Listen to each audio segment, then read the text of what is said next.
sismo político el que causó el anuncio de la renuncia de Edwin Rodríguez. Y vamos a aterrizar justamente con esta entrevista, gracias a Boliviana de Aviación, sobre lo que ha motivado a este senador a renunciar a la candidatura como vicepresidente. Bienvenido, senador, un gusto tenerlo acá en el programa. Buenas noches, Priscila. Buenas noches a todo el país. Muchas gracias por la invitación. Bueno, desde el viernes han pasado muchas cosas, varias cosas se han dicho también. Explíquele al país cuáles fueron las razones por las que usted renunció a la candidatura después de que se había anunciado que esta era la única opción que tenía el país. Hay una razón principal y es la que todo el pueblo boliviano quiere. Debe irse Evo Morales y debe entrar otro presidente. El pueblo dice cualquiera menos Evo Morales. Y lamentablemente Bolivia dice no pudo lograr esa expectativa. A un principio diseñamos un camino para poder llevar una gran campaña y poder rebasar a Carlos Mesa, que iba segundo en las encuestas. O sea, la idea era rebasar a Carlos Mesa, no el objetivo ganarle al MAS. No, al MAS es difícil llegar por encima del 30%, 35% que tiene el MAS, hasta 38, 37. Pero sí era posible rebasarlo a Mesa para ser segundo y entrar a una segunda vuelta. Ese fue por lo menos el diseño de la estrategia que nos presentaron, en el cual por si acaso no participé en ese diseño de estrategia, pero lo asumí. Después de 7 meses, Priscila, no superamos el 8%. Y los ataques eran mucho más fuertes hacia comunidad ciudadana. Y eso ya no era una cuestión de campaña, sí, ya parecía una cuestión más bien de favorecimiento, facilitación a Evo Morales. Y entonces es donde yo me doy cuenta y obviamente ahí se suma justo en ese instante la decisión del directorio del comité cívico, que me pide que reflexione, sobre todo por Potosí, que tanto ha sufrido y ha sido humillado, pues decline mi candidatura para posibilitar que esa cantidad de votos, cuando menos una parte de Bolivia dice no, pueda migrar hacia el segundo y de manera que se garantice ahí cuando menos una segunda vuelta, si no es que se pueda ganar en primera vuelta y pueda concentrar la oposición de la votación de todas las demás alternativas. Es decir, concentrar el voto de la oposición. Entonces, yo consulto a mi partido regional, que se llama MOP. Ellos, más allá de esta evaluación, hacen una serie de evaluaciones en las que se ve también que no hemos podido crecer, no se ha visibilizado al candidato de Occidente, etcétera, etcétera, y se decide colectivamente que se debe declinar y aceptar la carta del comité cívico.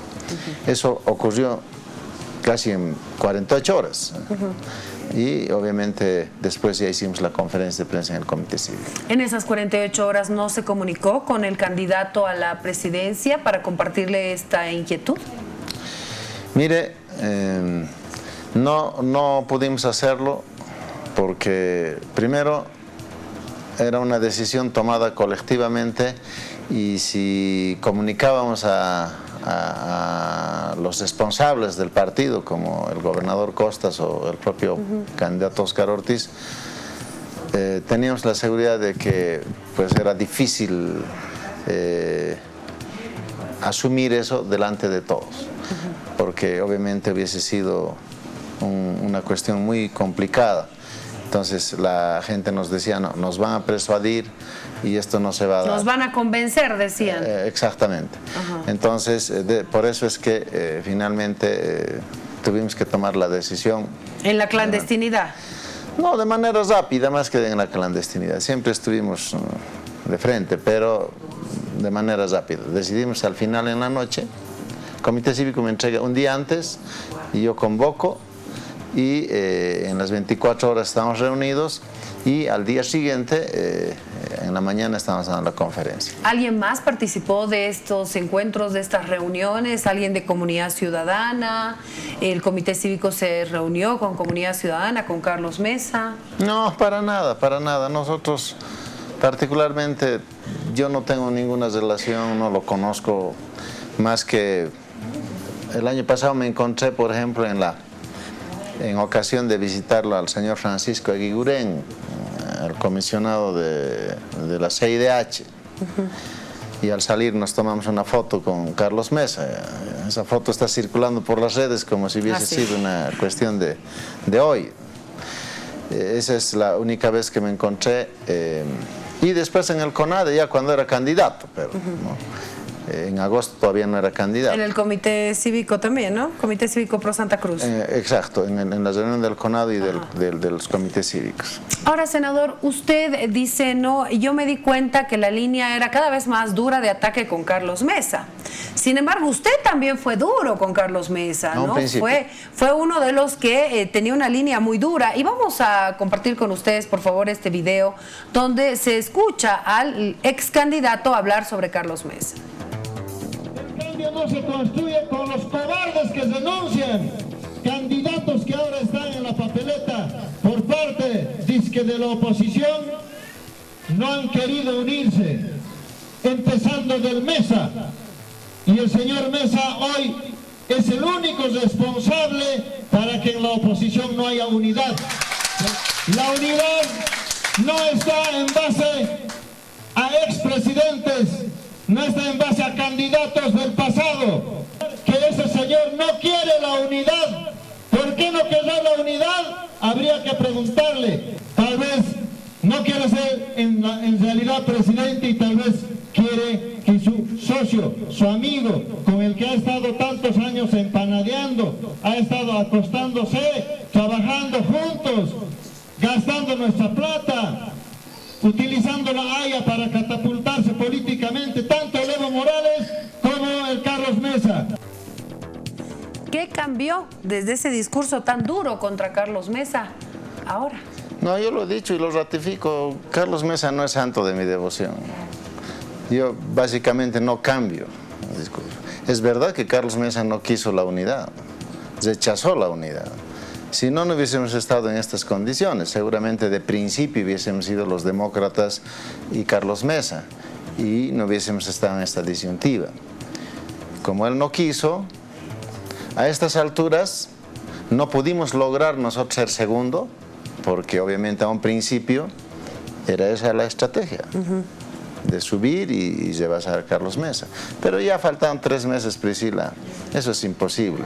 Entonces, como Carlos Mesa no quiso la unidad a un principio, yo a estas alturas sí quiero. Esa es la diferencia. Yo sí quiero la unidad, porque es el único camino. O sea, ¿sí quiere la unidad con Carlos Mesa? Con todos. Por eso es que aprovecho además hoy el programa para convocarlos a todos los demás candidatos a que también renunciemos y hagamos una sola fuerza. No pudimos hacerlo de manera concertada.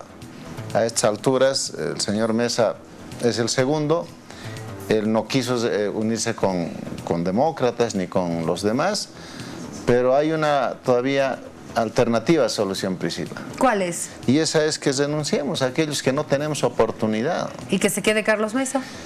Ni modo, ni modo. Y no es por Carlos Mesa, Priscila, yo quiero ser ahí bien enfático. Si el señor Perico Pérez hubiese sido el segundo, seguramente estas decisiones de unidad hubiesen beneficiado a ese señor Perico Pérez. No es acá la persona. Acá la prioridad es que Evo Morales se vaya del poder. Y la única manera de que se vaya del poder es apoyando al segundo. Que en este caso es, y en este caso obviamente es Carlos Mesa, pero no es por Carlos Mesa, Priscila, eso tiene que quedar claro porque la gente confunde que es por Carlos Mesa. Y eso genera hasta ciertas interpretaciones antojadizas, como las que hizo Óscar Ortiz. Óscar Ortiz y también el movimiento al socialismo. Óscar Ortiz habla sobre un tema económico que lo ha movido a usted para tomar esta decisión. Y hoy el MAS dice, vuelven los maletines negros también, que se pagan para poner y sacar candidatos. ¿Esto es cierto o no es cierto? ¿Cómo responde a todo esto? Priscila, para hacer lo que he hecho hay que tener coraje y hay que amar profundamente a la patria. Como lo he dicho hoy en la conferencia, primero está el pueblo, primero está la libertad, primero está la democracia, antes que los apetitos personales, antes que las aspiraciones legítimas, antes que el partido, antes que el jefe. Obviamente en el movimiento al socialismo es al revés. Primero está el jefe, después está el partido y al último el pueblo. ¿No hubo ningún movimiento económico que lo motivó? Para nada, Priscila. Yo emplazo a quienes consideran aquello que presenten pruebas. Yo realmente me sorprendí muchísimo de esa actitud cobarde, calumniosa del senador Ortiz, porque siempre fue un caballero y muy responsable al momento de denunciar, siempre lo ha hecho con documentos en la mano. Hoy se ha vuelto otro politiquero más, igual que los masistas, acusar sin prueba, simplemente con el afán de dañar la imagen y de salvar la militancia, es decir, todos nos mantendremos unidos porque él no lo está haciendo por la patria, lo está haciendo por dinero, pero sin pruebas. Yo lo emplazo desde su programa a que presente no 5 o 6, una prueba. No lo hace. Si no lo hace, va a quedar como el candidato más mentiroso de la historia. Ahora, usted fue también crítico con Óscar Ortiz y con los demócratas y asegura que estarían ellos organizando solamente este partido y estas ganas de llegar al poder por un grupo establecido de intereses del Oriente. No, lo que yo he dicho es que acá, con mi denuncia, he afectado varios intereses. ¿Entre ellos? Y estoy de acuerdo con aquello. Intereses grandes, sobre todo en ese grupo empresarial que tiene mucha relación con el MAS. Hay unos empresarios, empezando de la CAINCO, y que todos lo sabemos, tiene muchísima relación porque tiene pues grandes negocios con el gobierno. Y ese grupo empresarial, del cual es de repente muy amigo Óscar, le conviene pues que se quede Evo Morales. Y cuando ya a estas alturas la estrategia de desgastar al segundo, ya pues se convierte para que el segundo baje tanto que Evo Morales tenga el 10% o más de distancia. Y eso obviamente ya no es una campaña que favorece a Bolivia. Y peor aún, que se llama Bolivia dice no, o el Bolivia dijo no. Le dijo pues no a Morales, no le dijo no a Mesa. Y hoy el Bolivia dijo no, o el Bolivia dice no, se utiliza para favorecer a Evo Morales en la práctica. ¿Por qué esa estrategia lo convenció primero y después ya no? Porque a un principio, ¿no? Primero que no participé del diseño de la estrategia. Yo la asumí, esa estrategia, a un principio. ¿Por qué? Porque parecía coherente, ¿no? Primero por lo que dije. Usted acaba de mostrar, ¿no? Carlos Mesa estuvo de vocero, estuvo con el gobierno, etcétera, etcétera. No confiamos de que sea el opositor. Nosotros sí lo somos, ¿no? Estamos comprobados como opositores. Y eso nos daba una especie de fuerza para convencer al pueblo de que el verdadero opositor debería estar segundo, o rebasar, o primero si es posible. Entonces esa estrategia parecía coherente. Pero si no subes más del 8% y faltan 3 meses y esa estrategia endureces, obviamente que ya no es lo que parece. sino que aparentemente ya es otro el sentido. Y en la práctica lo que va a hacer es perjudicar a Mesa, ¿no?, y darle a Evo Morales el 10% que necesita. ¿Y eso qué significa? Eso significa facilitar la permanencia o la victoria de la dictadura, la venezolanización de Bolivia. Es ahí donde Edwin Rodríguez ya decide no ir más allá. ¿Usted se sintió discriminado en los demócratas? No. Yo soy una persona... ¿Utilizado? Yo soy una persona de origen humilde y siempre los valores, uno de mis valores es decir la verdad. Y no voy a decir que he sido discriminado, ni maltratado en el sentido de la cordialidad. Siempre han sido respetuosos conmigo. ¿Y utilizado? No me considero utilizado porque se utilizan a las cosas. Yo soy una persona pensante, yo soy una persona que tiene sus propios pensamientos, sus propios criterios, su propia personalidad. Lo que puedo decir es que de repente no había una cosa es la cordialidad, el respeto en la relación y otra cosa es la confianza, ¿no? Yo sí no tenía acceso, por ejemplo, a la administración de los recursos, a la administración, a la decisión de las estrategias, etcétera, etcétera. ¿No? Pero sí siempre ha habido un trato cordial. Pero bueno, una cosa es la confianza y otra cosa es el trato cordial.